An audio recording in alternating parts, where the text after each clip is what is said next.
কোনো মানুষ যদি আল্লাহকে পছন্দ না করে, আল্লাহর নবীকে পছন্দ না করে, ও যত বড় সুন্দরী হোক না কেন, স্টারই হোক না কেন, টাকাওয়ালা হোক না কেন, সে আমার কখনো কলিজার টুকরা বন্ধু হতে পারে না ভাই। আমার কলিজার টুকরা বন্ধু সেই হতে পারে যে আমার আল্লাহকে পছন্দ করে, যে আমার নবীকে পছন্দ করে, যে আমার পেয়ারা হাবিবকে পছন্দ করে।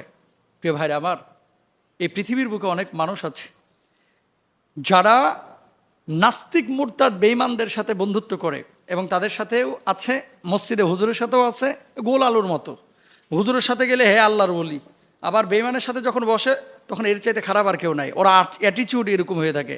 আবার যখন কাফের মুশরিকের সাথে বসে, তার অ্যাটিচিউড এরকম যে সেও যেন ওদেরই দলভুক্ত। এরকম কিছু মানুষ আছে, এদের থেকে সতর্ক থাকবেন।